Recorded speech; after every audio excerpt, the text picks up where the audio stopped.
अस्सलाम वालेकुम दोस्तों, आप देख रहे हैं इन्फोबॉक्स।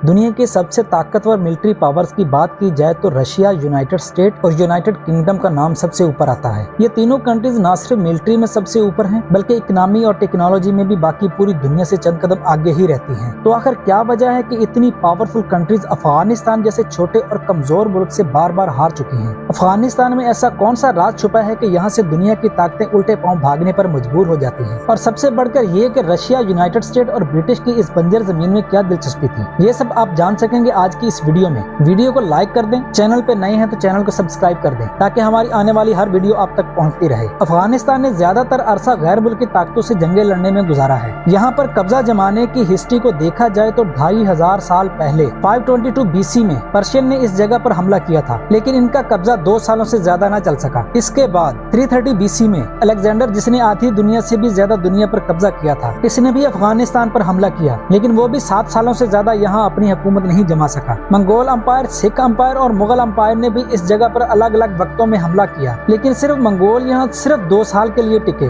जबकि मुगल और सिख अंपायर ने 1 साल के अंदर अंदर यहाँ से अपना हाथ निकाल लिया। जब ब्रिटिश ने सब कॉन्टिनेंट पर कब्जा करना शुरू किया तो आज के म्यांमार से लेकर बांग्लादेश, इंडिया और पाकिस्तान तक सारा का सारा ब्रिटिश आर्मी के कंट्रोल में था। अफगानिस्तान में इन्होंने 3 मरतबा कब्जा जमाने की कोशिश की, लेकिन बदकिस्मती से 1 मरतबा भी कामयाब न हो सके। 1989 में सोवियत यूनियन यानी आज के रशिया ने भी अफगानिस्तान पर कब्जा करने की कोशिश की। 9 सालों तक अफगानिस्तान में जंग लड़ने के बाद रशिया को भी अपनी फौज यहाँ से निकालना पड़ी। सोवियत को यहाँ से निकले 12 साल ही गुजरे थे कि 2001 में अमेरिका ने अफगानिस्तान पर हमला कर दिया। हैरत की बात तो ये है कि इस जंग में सिर्फ अमेरिका ही नहीं बल्कि तमाम नेटो कंट्रीज ने मिलकर हमला किया था। एक तरफ 13 अलग पावरफुल कंट्रीज थी तो दूसरी तरफ अफगानिस्तान इस जंग को अकेला ही लड़ रहा था। अफगान तालिबान के खिलाफ 20 साल तक ये जंग चलती रही, लेकिन कोई खातर ख्वाह कामयाबी न मिल सकी और आखिर में नौबत यहाँ तक आ गई कि 2021 में अमेरिकन फोर्सेस को यहाँ से निकलने के लिए भी तालिबान के साथ डील साइन करना पड़ी। एक्सपर्ट्स का कहना है कि 20 साल इस जंग के दौरान अमेरिकन फोर्सेस अफगानिस्तान के सिर्फ 15% हिस्से को कंट्रोल करती थी। इतना छोटा सा मुल्क अपने से 10 गुना बड़े और ताकतवर मुल्कों से कैसे मुकाबला करता रहा? इसके कई सारे जवाबात हैं, लेकिन सबसे बड़ा जवाब अफगानिस्तान की जियोग्राफिकल लोकेशन में छुपा है। अफगानिस्तान कई अलग अलग कबीलों में बटा हुआ है, जिसमें उज़्बेक्स, ताजिक्स और पश्तून शामिल हैं। इसका पूरा बॉर्डर खुद अफगानिस्तान ने नहीं बल्कि गैर मुल्की ताकतों ने आज से 120 साल पहले बनाया था। इस बॉर्डर के यहाँ बसने वाले ट्राइब्स के सामने कोई हैसियत नहीं थी।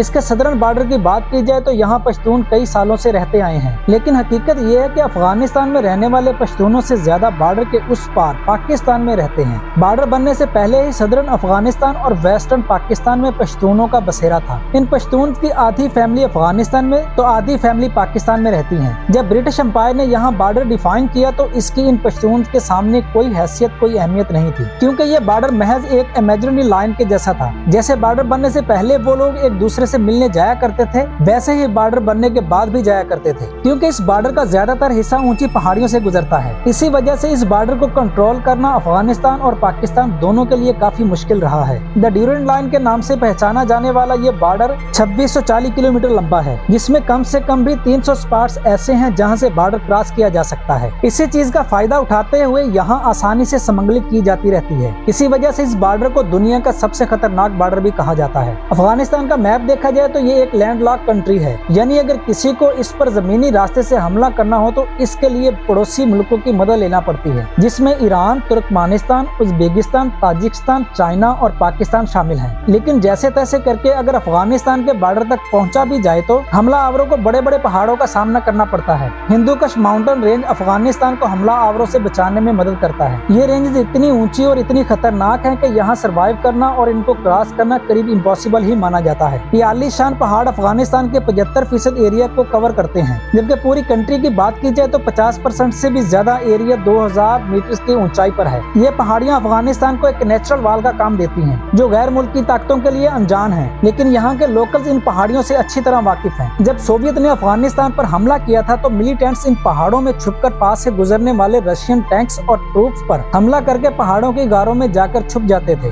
जहां इनको ढूंढना नामुमकिन होता था। मुश्किल तरीन पहाड़ी रास्तों की वजह से ज्यादातर लोगों का आपस में भी राब्ता नहीं है। 1979 में Soviet military Afghanistan city Khost में अपनी मिलिट्री बेस बनाने में कामयाब हुई। ये बेस एक वैली में बनाई गई थी, जिसके चारों जानब ऊंचे ऊंचे पहाड़ मौजूद थे। इस चीज का फायदा उठाकर अफगान मिलिटेंट्स ने इन पहाड़ों पर डेरा डाल लिया और पूरी सोवियत बेस को चारों तरफ से घेर लिया, क्योंकि ये मिलिटेंट्स ऊंची पोजीशन पे थे। इसी वजह से इन्होंने वैली तक जाने के तमाम रास्ते बंद कर दिए। सोवियत मिलिट्री का पूरा सप्लाई नेटवर्क टूट गया और अब वो सिर्फ एयर सप्लाईज पे डिपेंडेंट रह गए, जो कि सोवियत के लिए कोई लॉन्ग टर्म सोल्यूशन नहीं था। अफगान मिलिटेंट्स की ये स्ट्रेटजी सिर्फ सोवियत को हराने में कामयाब नहीं थी। 2001 में जब अमेरिकन ने यहाँ कब्जा करने की कोशिश की तो तमाम नेटो कंट्रीज की टोटल 1,30,000 फोर्स को अफगानिस्तान में बाय एयर भेजा गया। इतनी ज्यादा फोर्स के लिए रेगुलर सप्लाई पाकिस्तान के खैबर पास के जरिए भेजी जाती। अफगान मिलिटेंट्स पहाड़ों पर रहकर वो ट्रक्स पर हमला करने का कोई मौका नहीं छोड़ते थे। 2009 में इन्होंने खैबर पास के एक बहुत ही ज्यादा नाजुक हिस्से को तबाह कर दिया था। जब इनको अमेरिकन फोर्सेस की तरफ से जवाबी हमले का सामना करना पड़ता तो बड़ी आसानी से बॉर्डर क्रॉस करके पाकिस्तान आते और नेटो कंटेनर्स को खैबर पास इंटर होने से पहले ही जला देते थे। पूरी 20 साल जंग का अगर निचोड़ निकाला जाए तो यूएस सिर्फ 15% अफगानिस्तान को होल्ड करता था। यूएस ने अफगानिस्तान मिलिट्री ऑपरेशन में $2.3 ट्रिलियन बहा दिए। इतनी ज्यादा रकम खर्च करने के बाद भी जब 85% एरिया में तालिबान का होल्ड बरकरार था तो